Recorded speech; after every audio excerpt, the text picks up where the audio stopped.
these were considered, or maybe even are considered, some of the best iron heads in the game. Stay tuned and we'll show you what we're building next.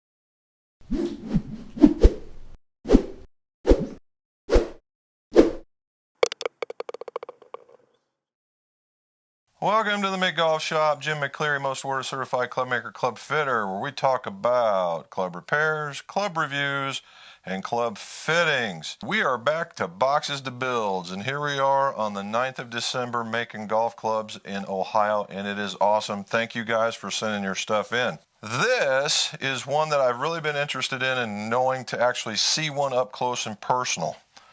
And it is the Mira. And it is the PP003. And it is a large cavity back, right? Large cavity back with very little offset, just a minimal amount of offset. The nice thin top line that everybody likes looking at. And I tell you what, this thing is about as clean as it comes. There's no paint fill. There's no paint fill in the numbering, no paint fill in the lettering, just a little bit down here. This is about as clean as they come, which is the tradition of the Mira, design, right? The Mira design. Now a little bit about how this is made and how Miras in general are made. All right, it is a two-step forging process in that they take a billet of what they call S25C, which in layman's terms, that's a Japanese technology or terminology, where it's a carbon steel 125. And so it's a medium soft carbon steel. And they take it and it comes in a roll about yay big around, maybe about yay big around, and they cut it into billets. And the film on it's really cool. So this billet comes down, it gets heated to about 1200 degrees, it gets mashed into its initial shape, right? Its initial shape gets cooled off a little bit, gets thrown up to 800 degrees again, and gets mashed into its final shape. Now, what the two unique things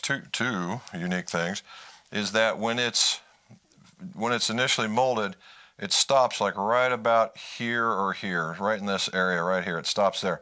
They don't forge the hosel, and that's the other thing. And what do? They do what's called spin milling. So they get a precise piece here, and they grab a hold of it, and they spin it, and it virtually welds itself onto the body of the club. Now, for those that are welders, the weld has always been, or even not welders, the weld is the strongest part of when you bond two pieces of metal. That weld is the strongest part in that bond. So they're creating a very, very, very, very hard, very, very secure bond. Now, there'll be some out there that will argue that is what it's also muting the feel, making it feel softer. 6 in one hand, half a dozen the other. If you like the feel, then you like the feel. Some people would argue that with me. Now, these are taper tip clubs, or taper tip heads, so we're going to put some taper tips in. We're not going to grind this out. I've heard from other Mira builders that these are very, very hard in the hosel area, and that goes with the fact that you've got it very, very hot. It hardens it a tad bit. The other part is that those and most of these, all those words and stuff, are not forged. They're pressed in. All right, they're pressed in. So it takes a precise placement, and this press comes in and it presses all this in here.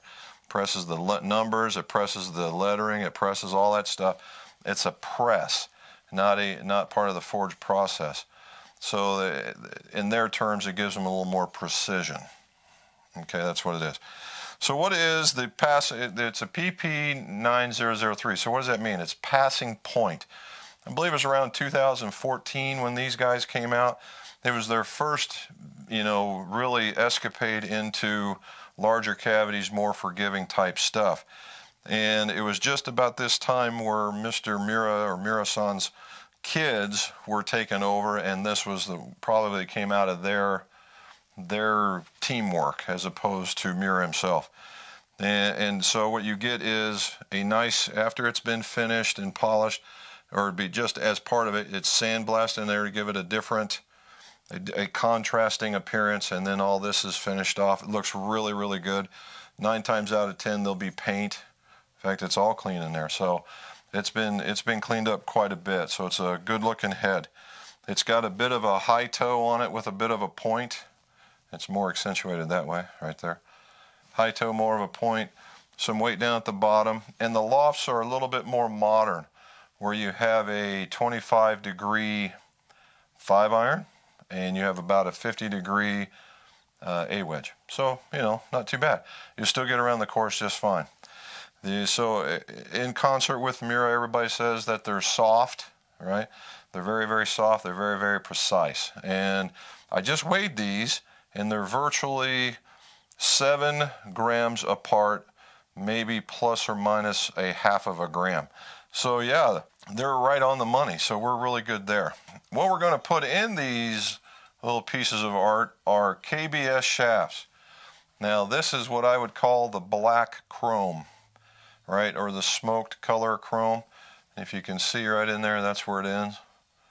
All right, and it's just a, you know, with ideas, instead of regular chrome, it's a darker chrome. So it's yet another layer that's on the shaft. I believe these are S tapers, and they're S pluses.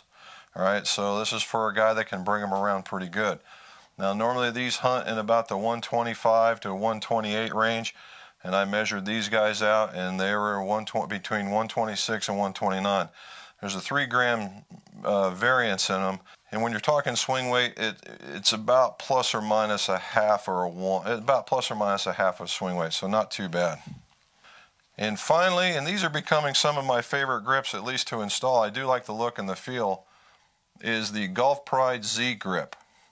All right, the Golf Pride Z grip in mid-size, and you notice that the Z grip, it's a corded, in this particular one it's corded. Well, Z grips are corded anyway.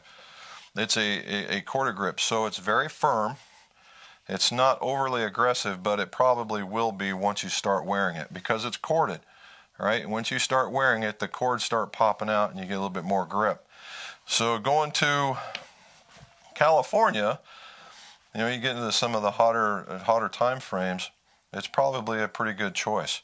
Now, one of my other, I think, is going to be cool on this club, is the ferrule. We have been sent a special ferrule. So it's black, dark blue, light blue, gold, white, and it just goes in reverse. Gold, light blue, dark blue, and then black. Now, what this presents kind of a unique situation for guys. You know I'm a ferrule nut. All right, so hold on a second here. So what's special about this? Well, this is 1 1/4 inch long, right? 1 1/4 inch long. So why is that a problem? Well, I'll show you. Come with me.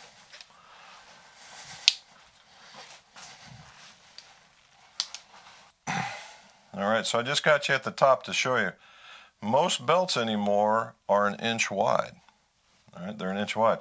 So that means you've got a 1/4 inch hanging out. So if I was to, and I'll show it from the other way, if I was to start here on this, then I would have that much hanging off of it, and it would leave a shoulder.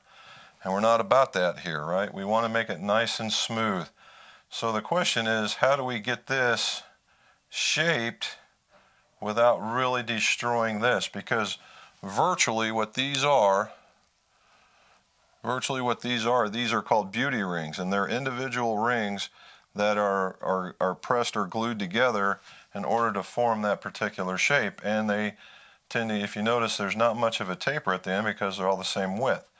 So we're going to have to take a little bit of time and just knock down the bottom so that it doesn't have this awful look to it. All right, so we're going to have to go right up in here and not lay it in there all the way in order to get that. Other than that, you're doing it by hand so you don't mess it up. All right, so that's pretty, there's nothing special about the build. It was really, he was very, very, well, called generous in the thing. He just wants them, they want them, you know, the swing weights to be the same, the lofts and lies to be on as the spec would show, and do all the other stuff I do to balance clubs. So we're gonna do the spining, we're gonna do the flowing, we're gonna put them together, and then we're going to finish the ferrule, which in this particular episode, this particular boxes to builds, right, we're going to go over that again, the ferrule finishing, because we've talked about spining and flowing. If you guys got any questions about it, just put it in the show notes, and maybe I'll put one of the videos where I talk about it up in here. And we're going to show you what the smoke color, I think it's going to turn out really cool, because you're going to have light colored grips, a smoke colored shaft, and then that lighter head with the design at the top. It's going to bring out all that color. We'll get started here. I'll show you about a little bit of what I'm doing, and then tomorrow when it's all finished, we'll go over how it looked and how it came out. Well, I changed my mind, because there was one thing I wanted to really show you about these, and this is an important club assembly kind of issue. All right, Miras are known for being very exact in their tolerances, right? And they're very, very tight. That's one thing that other guys I've known of that really don't like, you know, or they like about the fact that it is tight, but it can also become too tight. KBS sometimes makes these things a little bit wide, and so I'm going to show you what I mean. So this has been a naked, I haven't touched it yet kind of shaft, and I put it on there, and that's all the further it goes on. Now we're going to do two things. I'm going to mark the back of this guy. Probably not going to show up. Probably not going to show up real good with a black Sharpie. Oh yeah, Club Makers Friends, Sharpies, man. Gotta have them. All right, so there we go. I'm going to take this off. You see that? I don't know if you can see. There you go. See that? That's all the further it got on. That's not good enough. So what do you do when it doesn't fit? There is the tip for the day, other than the ferrule. What do you do when it doesn't fit? Well, let's try two things. Number one, maybe there's junk inside here, because it is a soft carbon steel. On the places that are not finished, they have a chance to rust. So let's try and clean out the inside.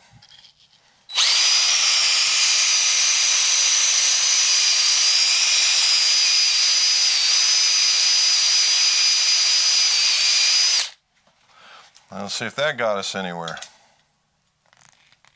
It got us a little further.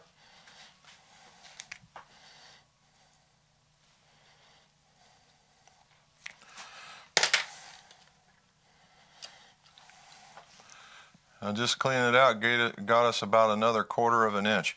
Still not done. So now we're going to take that, we're going to take it off. We're going to actually try and remove this coating on it, see if that helps. All right, so I took off a little bit of that. Now we're going to see. This is about a 1/4 inch more than what we had before. And we still got to get going on this, right? So now the question is, how much do we have to go? Well, you can take a popsicle stick or whatever. I just tend to use the end of a brush. And I put it in there just to make sure. Now this is basically a depth gauge. And that little bit is telling me where I've got to go. And I got to get just a little bit beyond my mark here. So that's the real trick. So now that I've taken off all of here, you just don't keep taking off more. Although you probably could. It's time to take some out of this.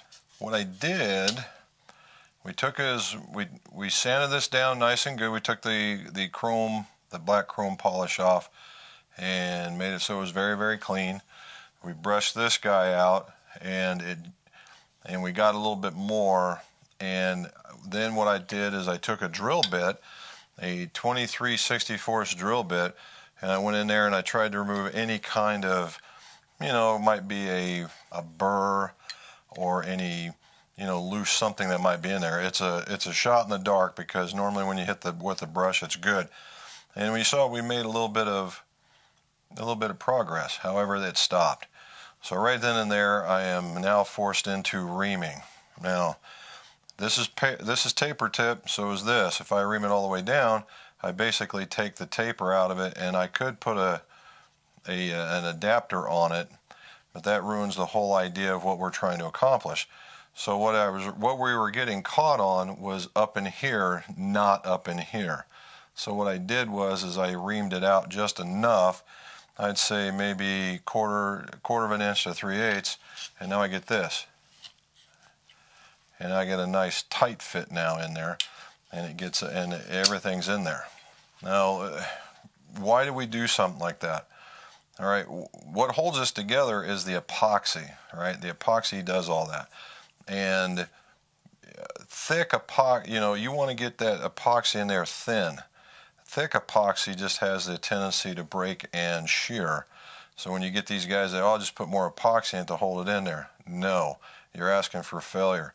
But you want a thin one. But there you can also go too thin. That press, I could have jammed them down in there. And would it have held? Maybe. I'm not real big with maybe. And I wanted to make sure we'd get on there and we'd have a thin layer of film. That's why the hosels are basically a thousandth of an inch bigger than what than the shaft itself. So that's what we did. We reamed it out just enough so that we still maintained shaft contact at the top and we still had good insertion at the bottom and still maintained the taper tip. Now we can argue the fact that, yeah, maybe I left a shelf in there, and the shelf would be something in the vicinity of 1/28, all right, way smaller than 64ths because at the top end it's supposed to be 3/8 inch at the opening, which it was not. And my reamer is actually smaller than 3/8, it's like 3/7/1, so it's just barely bigger than the shaft. So I'm just barely creating this thing. It's only perceptive to the eye because the metal is shinier than it was anywhere else. Otherwise you'd never notice it.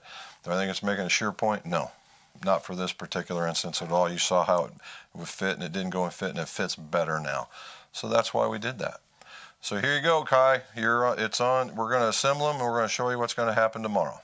Well, good morning. It's day 2 of the Mira PP003 build. And as always, we got our glue. So it's pretty good. We're going to keep the other stick for another stir. Very good. Now, so we got them all glued up, and obviously they're dry. And the only thing left really is for this video is to finish the ferrule, because remember we talked about it and they were very, very long. So what we got here is, and it turns out once we've got them on there, tip number whatever in this particular video, that this provides a lot of resistance when you shove it down the shaft. Even when we put a little bit of glue under it so it doesn't want to slide, and we put it down in there, but eventually you're going to hit a little bit of resistance. So what you do is you hit it with your butane torch about 5-10 seconds, and then immediately start pushing it down. When that does, it will give, and it gives just enough, and that's about what happened here. Now if you look, it's a very clean transition, right? Not very much there. So because of that, when we talked about doing the belt, right, that the belt was only about an inch, so it's going to hit you right about here. And that's if you were to lay the belt on it just like that. Well, because of just the little bit that we're going to take off, what I'm going to do is I'm going to hold the belt off of it so it sits like that, just so I can get this portion of it. As I want it, because this is very, very smooth. The guys who put this ferrule together did a good job, and I don't want to mess with that so much. So I'm just going to take this down a notch. And you see how close that is? You can barely hardly see a thing, right? All right, well, when we talked about me boring out the hosel, that was the same effect. All right, just this absolute teeny weeny. I don't even know if I can give you a measurement that was small enough. And that's what and so that's what I'm removing. So let's go remove this, and I'm going to show you how it looks when we finish it. Okay, before we get started, I want to show you again, I'm not going to lay it in there real heavy like that. I'm going to leave it, I'm going to just lead into it with the leading edge so it just gets that particular part of it.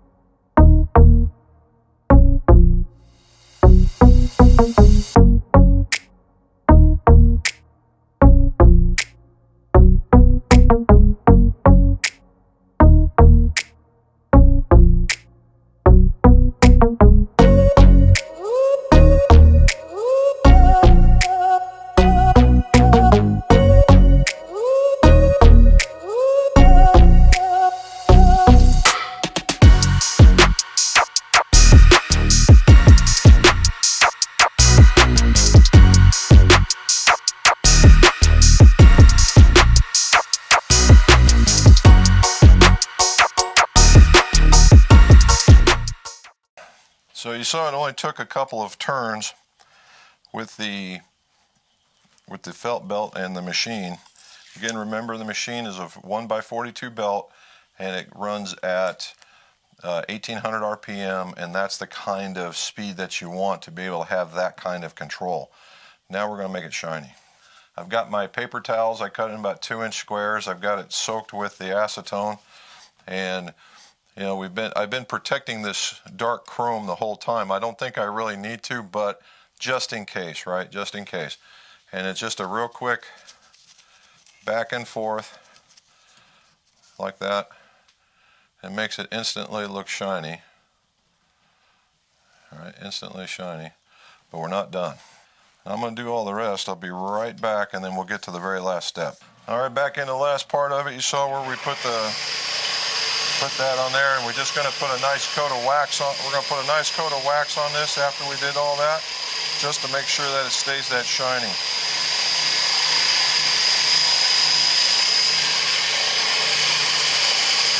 Just a light touch into it.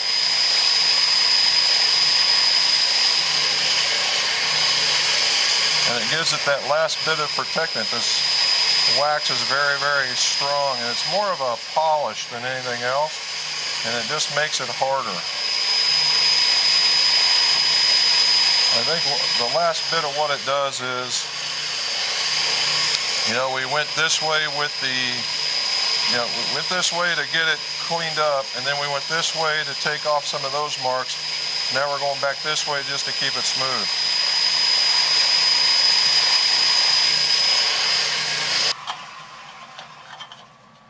Okay, after that we just put the wax back on it, so now we just need to wipe it off.